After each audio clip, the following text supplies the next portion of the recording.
फलक को जिद है जहां बिजलियां गिराने की, फलक को जिद है जहां बिजलियां गिराने की, तो हमें भी जिद है वहीं पे आसियां बनाने की।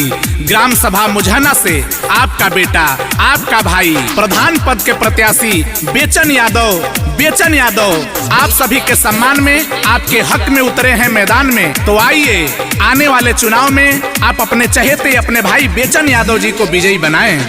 चाचा फिर से बेचन यादव के प्रधान बनई हो, ए चाचा फिर से बेचन यादव के प्रधान बनई हो, फिर प्रधान बनई हो, मुजाहना से फिर तू जीतई हो, ए चाची बेचन यादव के फिर तू प्रधान बनई हो, ए चाची बेचन यादव के फिर तू प्रधान बनई हो। और हमारे बेचन यादव जी ने पूर्व प्रधानी में ग्राम सभा में बहुत से कार्य किए हैं, जैसे विधवा विकलांग पेंशन बनवाए हैं, गरीबों को आवास दिलवाए हैं, ग्राम सभा में नाली खड़िंजा का निर्माण करवाए हैं। और हमारे बेचन भैया दुखिया गरीब के हमेशा काम आते हैं।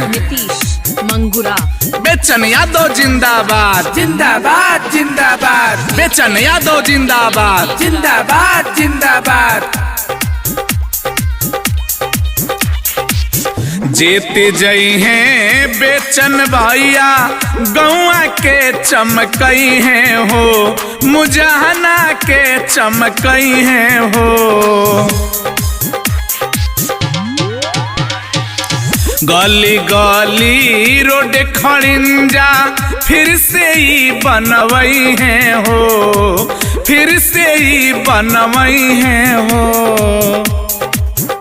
प्रधान बनई हो त फिर प्रधान बनई हो, ए भैया करिला तो हसे बिनैया बतिया जन तू भूलई हो, ए भैया करिला तो हसे बिनैया बतिया जन तू भूलई हो।